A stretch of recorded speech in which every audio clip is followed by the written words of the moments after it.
Snake, are you alright? I've been better. What about Eva? I healed her up. She can manage. Good. Snake, you'll take the lead and break through the enemy's line of defense. Eva will ordinarily be following behind you. If you lie on your belly, she'll lie down as well. If you slip and fall off a cliff, she'll follow right behind. You can call out to Eva by pressing the action button. Head to the lake along with Eva.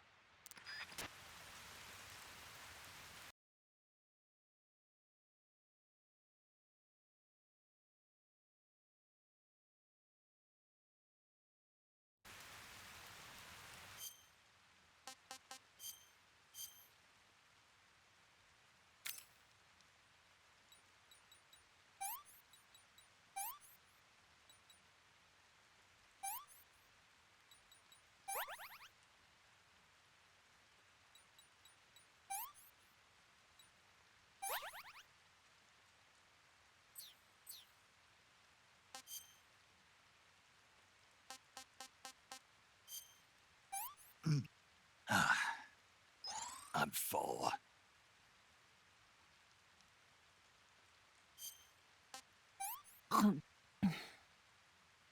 This tastes like crap.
Snake, the lake is just over that cliff.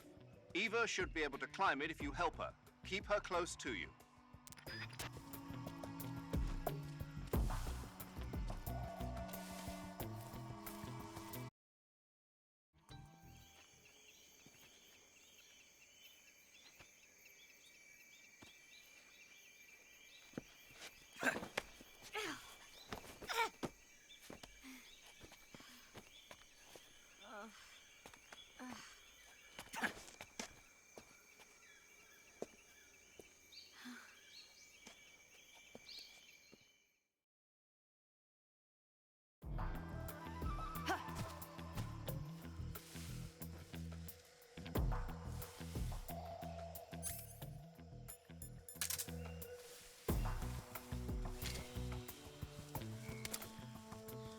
I'm so hungry.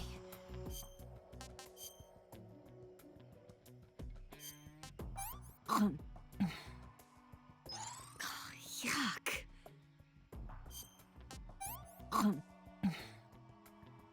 Let me have some more.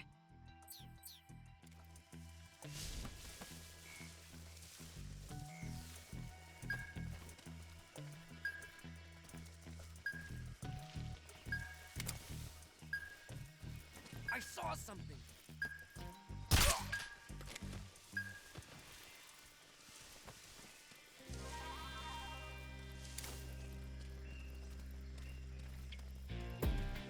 Ew.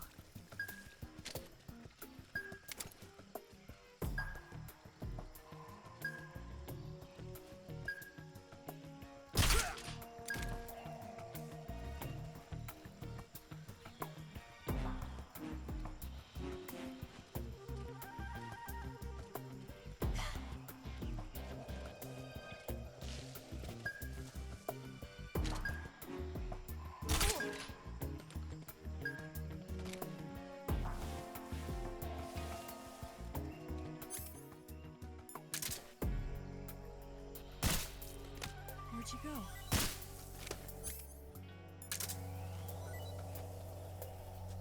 Where'd you go?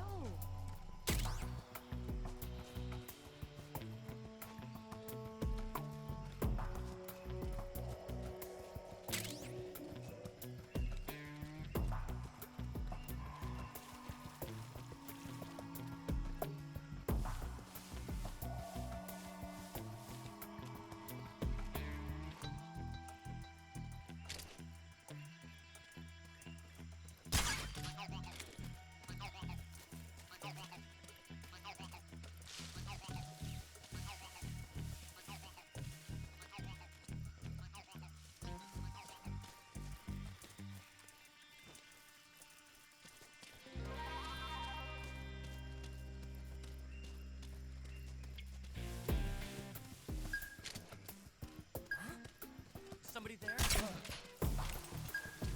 Snake.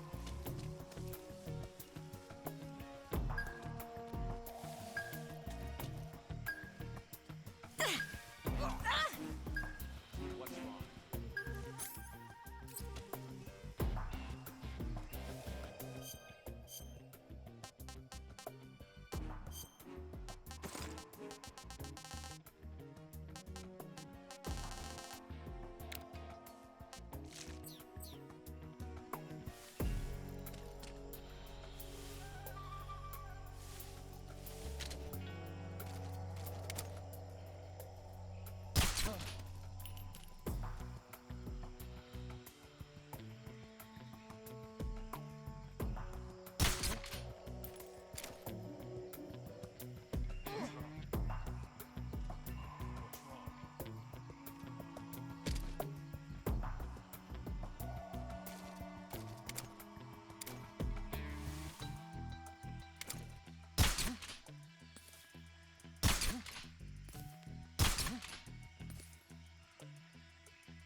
The enemy! He's here!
Come on, Snake.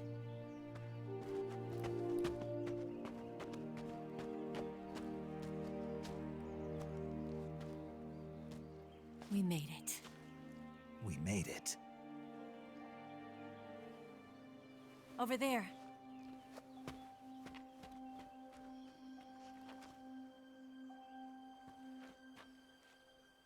It's the boss, isn't it? I'll go get the wig ready to take off. Right. I'll leave you two alone. But come back in one piece, okay?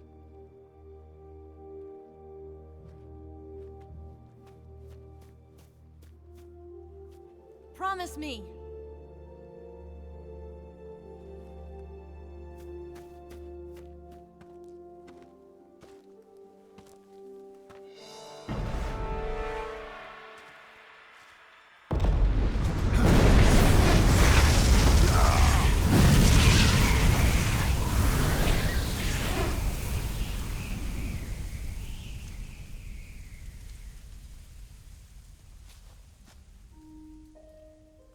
Life's end.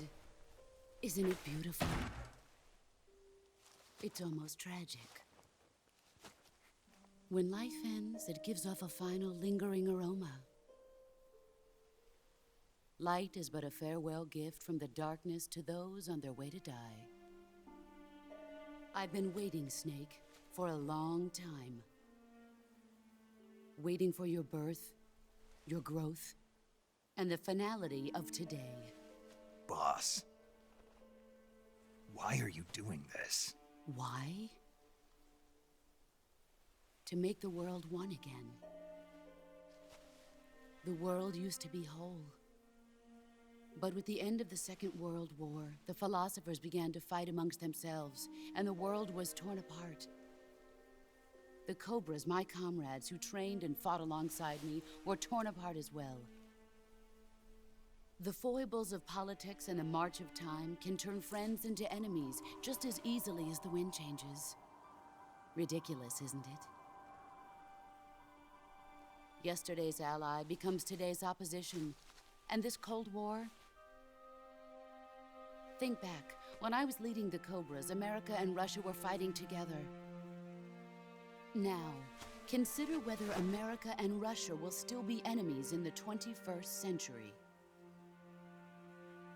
Somehow I doubt it.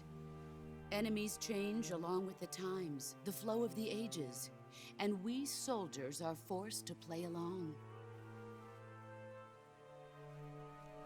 I didn't raise you and shape you into the man you are today just so we could face each other in battle. A soldier's skills aren't meant to be used to hurt friends. So then what is an enemy? Is there such a thing as an absolute timeless enemy? There is no such thing, and never has been. And the reason is that our enemies are human beings like us. They can only be our enemies in relative terms. The world must be made whole again. The philosophers must be reunited. I will devote my skills to that purpose. And with the Colonel's money, I will achieve that end. Just as I once created the Cobras. They are my family. I may no longer be able to bear children, but I still have a family. It was November 1st, 1951. I was in the Nevada desert participating in atomic testing. The name Nevada is derived from Spanish, covered in snow, white as snow. And snow is exactly what I saw in that Nevada desert. It froze my blood white. Snake, you were an atomic test subject, weren't you? On Bikini Atoll. That's part of the reason I was drawn to you. You and I are alike. We're both slowly being eaten away by the karma of others. We'll never have the chance to die peacefully of old age. We have no tomorrow. But we can still have hope for the future. In 1960, I saw a vision of the ideal future from space. 3 years earlier, the Soviet Union had succeeded in launching Sputnik, the first man-made satellite in history, into orbit. This came as a huge shock to the United States. In response, America threw everything it had into its own manned spaceflight project, the Mercury program. Even as the Soviets seemed poised to send their first man into space, America was still experimenting with chimpanzees and rockets. The government wanted human data. So they secretly decided to send a human being into space. I was the one they chose. At the time, they didn't have the technology to block out cosmic rays, and whoever they sent up would inevitably be exposed to heavy radiation. That's why they chose me. After all, I'd already been irradiated once. Of course, you won't find any of this in the history books. I could see the planet as it appeared from space. That's when it finally hit me. Space exploration is nothing but another game in the power struggle between the US and the USSR. Politics, economics, the arms race, they're all just arenas for meaningless competition.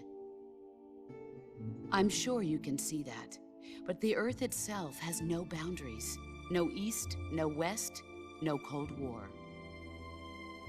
And the irony of it is, the United States and the Soviet Union are spending billions on their space programs and the missile race, only to arrive at the same conclusion. In the 21st century, everyone will be able to see that we are all just inhabitants of a little celestial body called Earth. A world without communism or capitalism, that is the world I wanted to see. But reality continued to betray me. In 1961, I was sent to Cuba, to Bahia de Cochinos. It was part of a CIA-sponsored invasion under the guise of taking Cuban exiles back to their country. But the US government betrayed them, Our weak-kneed president held back their air support. Defenseless, the exiles were annihilated by the Cuban army. All I could do was watch in silence. I was set up by the very country I'd sacrificed so much for, by the very government I dedicated my life to defending. I was driven from the surface world, and I went underground. Then, 2 years ago, I faced the Sorrow, my old comrade in battle. He was my friend. But one of us had to die. I was left with no choice. The Sorrow gave his life for me. There is no enmity between us. One must live, and one must die. That was the mission. The ones who gave me that mission were the philosophers. Early in the 20th century, the true holders of power in the United States, the Republic of China, and the newly formed Soviet Union gathered together in a secret meeting that would later be known as the Wiseman's Committee. The secret pact they formed there marked the beginning of the philosophers. But the last of the original members died in the 1930s. After that, the organization began to run out of control, and the Wiseman's Committee degenerated into a mere shell of its former self. The philosophers of today have no sense of good or evil. Their influence extends to countries and organizations involved in every aspect of every war. They have become war itself. That's how they operate. The sacrifices of war cause a shift in the times. This shift leads to renewed conflict, and in turn triggers the next war. Like a nuclear chain reaction, each conflict sparks countless others, forming an endless spiral that will continue on for eternity. Do you understand what I'm saying, Snake? By consuming me and you, the philosophers intend to keep that cycle going forever. It was my father who explained all of this to me. He was one of them. You see, I am the last remaining child of the philosophers. But after he revealed the truth, my father was killed by that same shapeless, formless organization. And my father isn't the only thing the philosophers have taken from me. In June of 1944, the Cobras and I took part in the landing at Normandy. We'd been given a top-secret mission to locate and destroy enemy V-2 rocket installations. I was pregnant at the time. The Sorrow was the father. I gave birth on the field of battle. A beautiful baby boy. But my child was snatched away from me by the philosophers.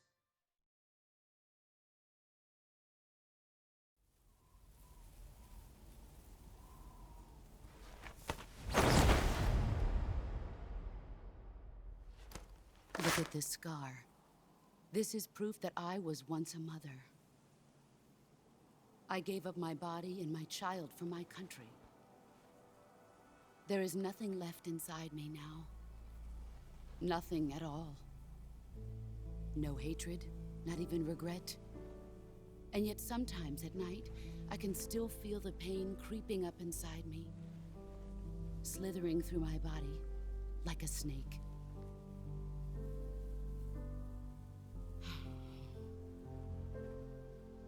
I've never talked this much about myself before. Thanks. Thanks for listening to me.